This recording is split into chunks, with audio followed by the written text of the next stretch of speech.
مسیح یسوع کے نام میں آپ سب کو سلام۔ کیسے ہیں آپ سب؟ آئیے آج کی کلاس کو شروع کرتے ہیں۔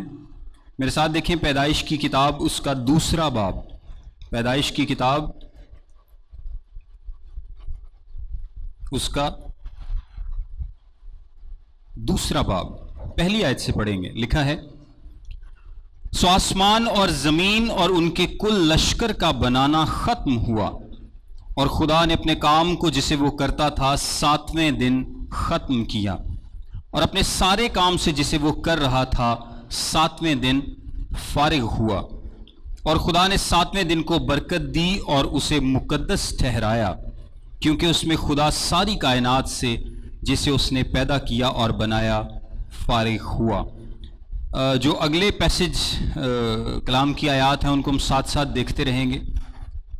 میں چاہتا ہوں کہ ہم اس کو 3 حصوں میں دیکھیں۔ پہلا حصہ جو ہے وہ پہلی 3 آیات پر مشتمل ہے، اور اس میں 7ویں دن کا ذکر کیا گیا ہے۔ کون سے دن کا؟ 7ویں دن کا۔ ابھی تک ہم دیکھ چکے ہیں کہ خدا نے اس دنیا کو 6 دن میں بنایا مکمل طور پر، اور وہ 6 دن کون سے تھے؟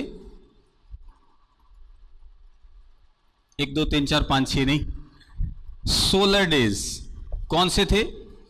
جس طرح آج ہمارے دن ہیں جن کو ہم کہتے ہیں کہ 24 گھنٹے کا دن رات، یہ وہی دن رات ہیں جس میں خدا نے 6 دن میں اس پوری کائنات کو اور انسان کو پیدا کیا، تخلیق کیا۔ اور ہم نے ڈیٹیل میں دیکھا کہ یہ کوئی ایسے دن نہیں ہے کہ پہلا دن 1000 سالوں پر یا 1000 دنوں پر مشتمل ہے اور جی بہت بڑا لمبا کوئی دن ہے، یا جس طرح سے سائنس آج کل بیان کرتی ہے کہ جی ایوولوشن کا پروسیس ہے، اور ایوولوشن میں کیا تھا کہ جی چیزیں خود بخود بنتی جا رہی ہیں۔ اور ایوولوشن 3 قسم کا ہے۔ کتنے قسم کا ایوولوشن سائنس بیان کرتی ہے؟ 2 قسم کا ایوولوشن ہے، 3 کیٹیگریز میں آپ کو بتاتا ہوں۔ ایک ہے میٹیریلسٹک ایوولوشن، اور یہ ایوولوشن یا ارتقائی عمل یہ کیا کہتا ہے؟ یہ سائنس کا ارتقائی عمل ہے، اور یہ کیا کہتا ہے کہ دنیا خود بخود بنی ہے۔ دنیا خود بخود بنی ہے، ہمیں نہیں پتا کہاں سے بنی ہے، لیکن یہ خود بخود بن گئی ہے۔ ہمیں یہ بھی نہیں پتا کہ یہ کہاں سے آئی، لیکن یہ خود بخود بن گئی ہے۔ ایک سیل سے کام سٹارٹ ہوا، اور اس سیل نے بعد میں جو میوٹیشن کا ایک پروسیس ہے اسے چلتے چلتے جانور بھی بن گئے، درخت بھی بن گئے، اور پہاڑ اور سب کچھ بن گیا، اور انسان بھی بن گیا۔ یہ کیسے سب کچھ پتا بنا ہمیں نہیں پتا۔ سائنس آج تک اس نتیجے پر نہیں پہنچ پائی کہ جو میٹیریلسٹک ایوولوشن ہے اس کی بنیاد کیا ہے، اور نہ ہی آج تک وہ اس کا کوئی ثبوت دے پائے ہیں، نہ ہی آج تک وہ اس کا ثبوت دے پائے ہیں۔ ثبوت کے لیے وہ فوسلز کیا ہوتے ہیں؟ فوسلز ہوتے ہیں بیسیکلی جو باقیات ہیں مردہ چیزوں کے، جس طرح کوئی ہڈی مل گئی، کوئی جبڑا مل گیا، کوئی ڈھانچہ مل گیا، کوئی اس طرح کے فوسلز سے وہ کوشش کرتے ہیں کہ ہم ثابت کر سکیں۔ اور انسان کے لیے وہ کہتے ہیں کہ جی ہمارے پاس جو سب سے پرانا فوسل کا ایک ثبوت ہے وہ کوئی 45 لاکھ سال پرانا ہے، سائنس کہتی ہے۔ لیکن کلام مقدس میں ہمیں کیا بتایا گیا ہے کہ دنیا 6 سے 7 ہزار سال پرانی ہے۔ اور ہم نے کیا دیکھا تھا کہ خدا نے دنیا کو میچور پیدا کیا۔ آدم جب پہلے دن پیدا ہوا تو وہ 25-30 سال کا تھا، ٹھیک ہے۔ اسی طرح جب پہاڑ پیدا ہوئے، دریا پیدا کیے گئے، ساری کائنات بنائی گئی، اور ایون کہ ہم نے سٹارز کا بھی دیکھا تھا کہ اگر خدا سب کو میچور پیدا کر سکتا ہے، اور سائنس کی جو سب سے بڑی بنیاد ہے، سائنس اس لیے کہتی ہے کہ جی دنیا اتنی پرانی ہے کیونکہ وہ کہتے ہیں کہ ایک ستارے سے جب روشنی نکلتی ہے تو وہ کروڑوں اربوں لائٹ ایئرز میں زمین تک پہنچتی ہے۔ یہ دنیا بہت پرانی ہوگی کیونکہ بہت سارے ستاروں کی لائٹ زمین تک پہنچ چکی ہے۔ اس کے لیے بھی ہم نے دیکھا تھا کہ ایک تو لائٹ کی سپیڈ جو ہے جو آج ہے اس سے پہلے بہت زیادہ ہوا کرتی تھی، اور اس کی سپورٹ میں ہمارے پاس ایویڈنس موجود ہیں۔ اور دوسرا یہ کہ جب خدا سب کچھ میچور پیدا کر سکتا ہے تو وہ کیا ستاروں کی لائٹ زمین تک ڈالنے میں کیا اس پروسیس کو میچور پیدا نہیں کر سکتا؟ بالکل کر سکتا ہے۔ اور ایک اور ہم نے ایوولوشن کا پروسیس دیکھا تھا جو کہ میٹیریلسٹک کے بعد ہے تھیسٹک ایوولوشن۔ تھیسٹک ایوولوشن کیا ہے؟ وہ لوگ کہتے ہیں کہ دنیا بنی تو ارتقائی عمل سے ہے، لیکن یہ ارتقائی عمل شروع کس نے کیا تھا؟ خدا نے، یعنی وہ کہتے ہیں کہ ہم مانتے ہیں کہ خدا ایگزسٹ کرتا ہے، اور ہم یہ بھی مانتے ہیں کہ دنیا ارتقائی عمل سے بنی ہے، اور یہ ارتقائی عمل خدا نے شروع کیا تھا، اور یہ بھی بالکل غلط کانسیپٹ ہے، کیونکہ کلام میں ہمیں کسی قسم کے ایوولوشن کا یا ارتقائی عمل کا کوئی ثبوت نہیں ملتا۔ کلام میں ہمیں یہ ثبوت ملتا ہے کہ خدا نے 6 دن میں زمین اور آسمان کو پیدا کیا اور جو کچھ بھی ان میں موجود ہے۔ آج 7ویں دن کی بات ہے۔ آج کتنے دن کی بات ہے؟ 7ویں دن کی بات ہے۔ اگر آپ نوٹ کریں تو آج جو ہم نے پیسج پڑھا ہے 7ویں دن کو لے کے، یہ سبت یا آرام کے تعلق سے ہے، یہ سبت یا آرام کے تعلق سے ہے۔ میں دوبارہ پڑھتا ہوں۔ آسمان اور زمین اور ان کے کل لشکر کا بنانا ختم ہوا، اور خدا نے اپنے کام کو جسے وہ کرتا تھا 7ویں دن ختم کیا، اور اپنے سارے کام سے جسے وہ کر رہا تھا 7ویں دن فارغ ہوا، اور 7ویں دن کو خدا نے برکت دی اور اسے مقدس ٹھہرایا، کیونکہ اس دن میں خدا ساری کائنات سے جسے اس نے پیدا کیا اور بنایا فارغ ہوا۔ اب اس پیسج میں آپ کو بار بار یہ بات ملتی ہے کہ خدا نے 7ویں دن کیا کیا؟ آرام کیا۔ اس نے 7ویں دن کریشن کو ختم کیا، یعنی 6 دن میں خدا نے جو کچھ بنانا تھا وہ بنا لیا۔ اب 7ویں دن کوئی کریشن کا عمل نہیں ہوگا، 7ویں دن تخلیق کا عمل نہیں ہوگا، اور یہ خدا ہے جس نے 7ویں دن کا 7 دنوں کا سائیکل شروع کیا۔ آپ دیکھیں کہ ہم جو ہفتہ ہے ہمارا یہ 7 دنوں پر مشتمل ہے، ہفتہ 7 دنوں پر مشتمل ہے۔ اگر ہم مہینے کی بات کریں تو چاند سے مہینے کا اندازہ لگایا جا سکتا ہے، چاند سے مہینے کا اندازہ لگایا جا سکتا ہے۔ چاند کا ایک سائیکل کتنے دنوں کا ہے؟ 28 سے 29 دن کا۔ اس سے آپ اندازہ لگا سکتے ہیں کہ ایک مہینہ گزر گیا۔ اسی طرح زمین کا جو سورج کے گرد سائیکل ہے وہ کتنے دن کا ہے؟ 365 دن کا۔ 365 دن 6 گھنٹے، اس کو اگر آپ بالکل ایکوریٹ دیکھیں تو یہ زمین کے اور چاند کے اور سورج کے سائیکل سے ہمیں پتہ چل جاتا ہے کہ مہینہ اور سال، لیکن ہفتہ کسی سائیکل سے پتہ نہیں چلتا کہ کوئی چیز ہے جس سے پتہ چلے کہ آج 7 دن ہو گئے۔ کبھی سوچا آپ نے اس پہ؟ ہفتے کا پتہ نہیں چلتا، نہ چاند سے، نہ سورج سے، نہ زمین سے۔ ایک ویک یعنی 7 دن کا بھی کوئی سائیکل ہے، اس کا پتہ نہیں چلتا۔ اس کا پتہ صرف اس بات سے چلتا ہے کہ خدا نے 7 دن کا سائیکل مقرر کیا تھا، خدا نے اس کو مقرر کیا ہے۔ اس کے علاوہ کوئی بات آپ کو نہیں ملے گی، کوئی نشان نہیں ملے گا آسمان سے، زمین سے، سورج سے، کسی چیز سے آپ کو اندازہ نہیں ہوگا کسی بھی سائیکل کا۔ یہ خدا نے مقرر کیا تھا۔ یہ کس نے مقرر کیا ہے؟ خدا نے۔ اور ایک اور بڑی زبردست آپ کو بات دیکھنے کو ملے گی کہ پہلے 6 دن میں لکھا ہے اور رات ہوئی اور صبح ہوئی، سو پہلا دن ہوا یا دوسرا دن ہوا یا تیسرا دن ہوا، 6 دنوں تک خدا نے یہ بات لکھی ہے، لیکن 7ویں دن میں رات اور دن کا ذکر نہیں ہے۔ 7ویں دن میں رات اور دن کا ذکر نہیں ہے۔ یہ بھی میں آپ کو بتاتا ہوں کہ کیوں، ایسا کیوں ہے۔ اب یہ جو 7واں دن ہے اس کو خدا نے کیا کیا ہے؟ بیسیکلی الگ ٹھہرایا ہے اور مقدس ٹھہرایا ہے۔ ہم کلام میں پہلی دفعہ مقدس لفظ کو دیکھتے ہیں، کلام میں پہلی دفعہ مقدس لفظ کو دیکھتے ہیں، یعنی یہ جو 7واں دن ہے، جب خدا نے 6 دن میں کریشن کا کام پورا کر لیا تو 7ویں دن کو مقدس ٹھہرایا ہے، الگ کیا ہے، پاک کیا ہے۔ اور کس کے لیے کیا ہے؟ اپنے لیے کیا ہے۔ خدا نے یہ کس کے لیے کیا ہے؟ اپنے لیے کیا ہے، کیونکہ یہ آرام انسان کے لیے اس وقت تک نہیں تھا جب تک شریعت نہیں دی گئی۔ آپ غور کریں، سبت کا حکم آدم کو ملا؟ ہاں یا نہ، کچھ تو کرو نا۔ کیا آدم کو سبت کا حکم ملا؟